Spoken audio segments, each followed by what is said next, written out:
नमस्ते दोस्तों। अगर आपको भी इस प्रकार के रैशेस आते हैं, स्पेसिफिकली उंगलियों के बीच में खुजली आती है, हाथों की उंगलियां हो चाहे पैरों की उंगलियां हो, इस प्रकार की खुजली अगर आपको नाभि के एरिया में आती है, प्राइवेट पार्ट के आजू बाजू के पार्ट्स में अगर आती है, तो इस बीमारी को कहते हैं स्केबीज।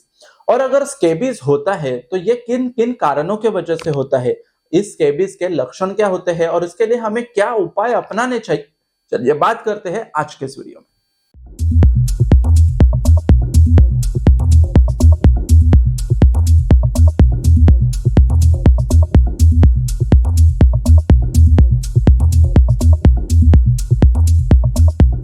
हेलो फ्रेंड्स, मैं डॉक्टर रुपेश आमले और पिछले 12 सालों से मैं प्रैक्टिस कर रहा हूं नवी मुंबई में। स्केबीज एक स्किन की ऐसी बीमारी है जो सार्कोप्टस स्केबाई नाम के माइट से होती है। बेसिकली ये माइट या पैरासाइट जो होता है ये हमारे स्किन के ऊपर आ जाता है, फिर वो स्किन में खुदाई करने का काम चालू करता है। खुदाई करने के बाद उसमें वो अंडे देता है, जिससे कि हमारे उस स्किन के पार्ट पर काफी इचिंग यानी खुजली पैदा हो जाती है। स्केबीज जब भी होता है तो ये एक इन्फेक्शियस बीमारी होती है, यानी कि एक से दूसरे व्यक्ति को संक्रमण हो सकती है। तो चलिए सबसे पहले समझ लेते हैं इसके कारण क्या होते हैं। तो इस स्केबीज को ट्रीट करने के लिए हमें ब्लैंकेट ट्रीटमेंट का अप्रोच रखना बहुत जरूरी होता है। तो ये ब्लैंकेट ट्रीटमेंट समझने से पहले समझ लेते हैं इस स्केबीज के कारण क्या होते हैं। इसमें सबसे पहला कारण होता है कॉन्टैक्ट स्प्रेड। अगर किसी स्केबीज संक्रमित व्यक्ति के कांटेक्ट में अगर कोई निरोगी व्यक्ति आ जाता है तो उसको भी स्केबीज हो सकता है।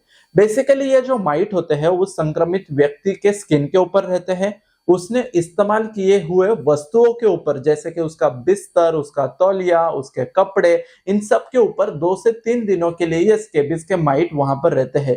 और इन सब वस्तुओं के कांटेक्ट के साथ अगर कोई निरोगी व्यक्ति आ जाता है तो उसको भी स्केबीज का संक्रमण हो सकता है।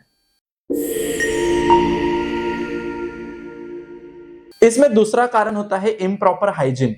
बेसिकली अगर बहुत भीड़भाड़ वाला एरिया होगा या फिर ऐसी कोई जगह कि जहां पर वेंटिलेशन कुछ अच्छा नहीं है, या फिर बहुत दिनों से बिना धोए कुछ वस्तुओं को इस्तेमाल करते रहना, तो ऐसे सब जगह पर स्केबीज के माइट्स हो सकते हैं और उस जगह से निरोगी व्यक्ति को भी स्केबीज का इन्फेक्शन हो सकता है। इसमें तीसरा कारण होता है इम्पेयर्ड इम्यूनिटी स्टेटस। बेसिकली अगर आपकी रोग प्रतिकार शक्ति बहुत अच्छी है तो भले ही आपके शरीर पे स्केबीज के जंतु अगर प्रविष्ट कर भी ले तो वो स्केबीज आपको नहीं कर सकते। लेकिन अगर आपकी इम्यूनिटी स्टेटस कॉम्प्रोमाइज सिचुएशन की है, यानी कि अगर आपको पहले से ही कोई ट्यूबरकुलोसिस, कोई भी प्रकार का एचआईवी या ऐसा कोई बीमारी है जिससे कि आपकी इम्यूनिटी लेवल कमजोर हो चुकी होगी, तो ऐसे सारे कंडीशन में आपको स्केबीज का इन्फेक्शन हो सकता है।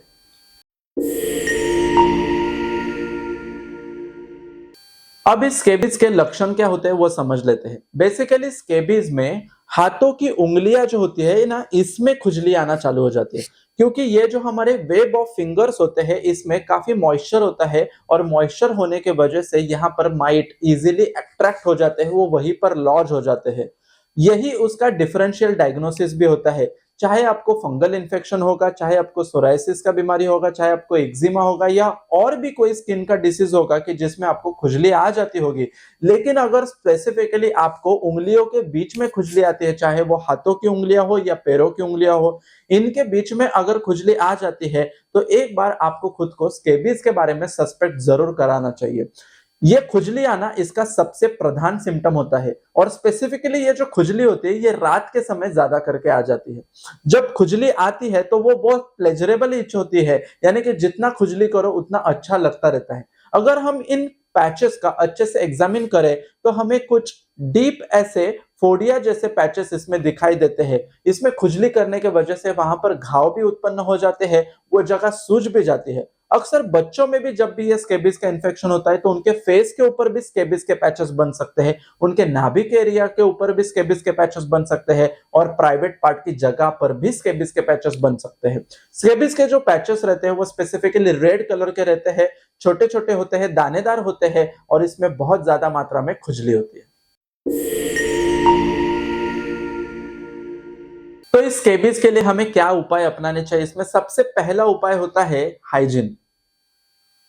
बेसिकली स्केबीज का जो इन्फेस्टेशन होता है ये केवल आपकी हाइजीन ठीक से ना मेंटेन रखने के वजह से होता है, और अगर आप इसी प्रकार से हाइजीन को अच्छी तरह से नहीं मेंटेन रखोगे तो आपके पूरे शरीर पर तो स्केबीज फैलता ही है, उसके साथ साथ आप उससे दूसरे व्यक्तियों को भी स्केबीज को संक्रमित कर सकते हो। इसीलिए आपको पर्सनल लेवल पर हाइजीन बहुत अच्छे से रखना है। इसमें आपको हाथों की सफाई अच्छे से रखनी है, दिन में 2 से 3 बार अच्छे साबुन के साथ नहाना चाहिए।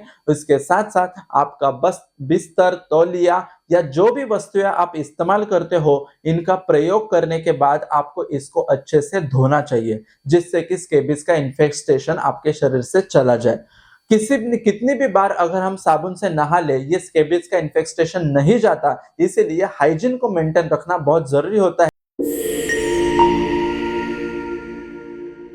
इसमें दूसरा उपाय होता है गामा हेक्साक्लोरहेक्सिडिन। इस नाम का जो केमिकल होता है, ये केमिकल अगर हमारे शरीर पर हम अप्लाई करते हैं तो ये माइट्स को निकालने में बहुत अच्छा मदद करता है।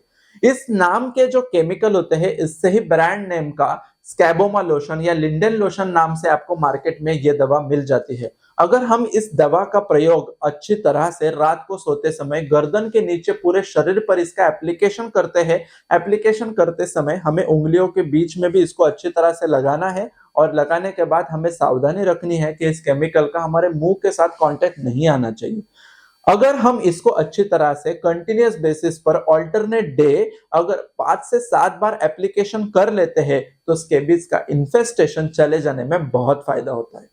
स्कैबोमा या लिंडेन लोशन अगर हम इस्तेमाल करते हैं तो हमें अच्छे डॉक्टर के संपर्क में आने के बाद उनसे परामर्श करने के बाद ही इसको इस्तेमाल कराना चाहिए। स्कैबोमा लोशन को कितनी बार यूज करना चाहिए, किस प्रकार से उसका एप्लीकेशन करना चाहिए, ये केवल आपका डॉक्टर आपको अच्छी तरह से बता सकता है। अगर हम इसको अच्छी तरह से इस्तेमाल करते हैं तो स्केबीज का इन्फेस्टेशन जल्द से जल्द चला जाता है। इसमें तीसरा उपाय होता है पोटेशियम परमैंगनेट। पोटेशियम परमैंगनेट नाम का पाउडर हमें मेडिकल स्टोर में मिल जाता है। तो नहाने के पानी में हमें इस पोटेशियम परमैंगनेट को डालना है, और इसके पानी का जो घोल बन जाएगा उससे हमें नहाते समय इस पानी को यूज करना है। जैसे कि हमने रात में इस गामा हेक्साक्लोरहेक्सिडिन के लोशन को अप्लाई किया था और उसके बाद इस पोटेशियम परमैंगनेट के जो पानी है इससे हमें नहाना चाहिए। जब हम इस प्रकार से नहाते हैं तो यह केमिकल हमारे शरीर से पूरी तरह से निकल जाता है, और उसके साथ साथ माइट का जो इन्फेक्शन होता है वो भी अच्छी तरह से निकल जाता है। जब हम इस पानी से नहा ले तो इस पानी का प्रयोग हमें आंखों में, मुंह में या फिर नाक में इस पानी को नहीं जाना चाहिए, इस प्रकार से करना चाहिए। इस पानी से नहाने के बाद फिर आपको अच्छे साफ सुथरे पानी से पूरे शरीर को अच्छे तरह से नहलाना होगा, और उस टाइम पर आपको अच्छा सोप इस्तेमाल करना चाहिए।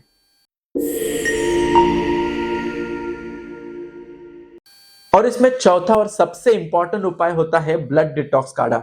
बेसिकली स्किन के इम्यूनिटी कमजोर होने के वजह से आपको स्केबीज का इन्फेस्टेशन हो जाता है। तो इसमें आपको ब्लड डिटॉक्सिफिकेशन करने वाली आयुर्वेदिक वनस्पतियों का प्रयोग में लाना चाहिए, और इस प्रकार से ब्लड डिटॉक्स काढ़ा का अगर हम प्रयोग करते हैं तो इससे हमारे ब्लड में जो भी इंप्योरिटीज होती है वो दूर हो जाती है, और जब अच्छा साफ सुथरा ब्लड हमारे स्किन की तरफ भागने लगता है तो वो स्किन की इम्यूनिटी को बढ़ा देता है। जैसे स्किन की इम्यूनिटी बढ़ जाती है, हमारा स्केबीज का इन्फेस्टेशन अच्छी तरह से निकल जाता है, और इंटरनली वैसे तो स्केबीज में कोई भी मेडिसिन लेने की जरूरत नहीं होती, लेकिन ब्लड डिटॉक्स काढ़ा का अगर आप प्रयोग करते हो तो इससे बार बार होने वाले स्केबीज के इन्फेस्टेशन में काफी ठहराव आ जाता है। इसी के साथ ब्लड डिटॉक्स काढ़ा के साथ अगर हम रक्त चंदन आदि सोप का भी इस्तेमाल करते हैं तो ये रक्त चंदन आदि सोप आपकी स्किन की इम्यूनिटी को मेंटेन रखता है। इससे आपकी स्किन के ऊपर एक अच्छा प्रोटेक्टिव लेयर बन जाता है। आदि सोप और ब्लड डिटॉक्स काढ़ा से स्केबीज का इन्फेक्शन तो क्या, स्किन के बहुत सारी बीमारियों का प्रिवेंट कर सकते हो। तो अभी तक हमने देखा कि स्केबीज को अगर आपको परमानेंटली दूर करना है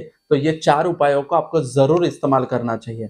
इन उपायों के संबंधी अगर आपको किसी भी प्रकार की शंका होगी तो कमेंट बॉक्स में आप मुझे पूछ सकते हो। स्केबीज या अन्य किसी भी प्रकार के स्किन के इन्फेक्शन के बारे में या स्किन के डिसीजेस के बारे में अगर आपको कंसल्टेशन कराना होगा तो हमारे क्लिनिक की टीम के साथ आप कांटेक्ट कर सकते हो। ऐसा ही हमारा पेज इंस्टाग्राम पर भी है, डॉक्टर आमले रूपेश नाम से, आप वहां पर भी मुझे फॉलो कर सकते हो। ऐसे ही नॉलेजेबल और इन्फॉर्मेटिव वीडियोस के लिए मेरे चैनल को सब्सक्राइब कीजिए, बेल बटन दबाना मत भूलिए। निरोगी सेहत का वादा करता है दुर्वा आयुर्वेदा। मिलते हैं ऐसे ही नॉलेजेबल और इन्फॉर्मेटिव वीडियो के साथ अगले वीडियो में। तब तक के लिए धन्यवाद। Thank you so much.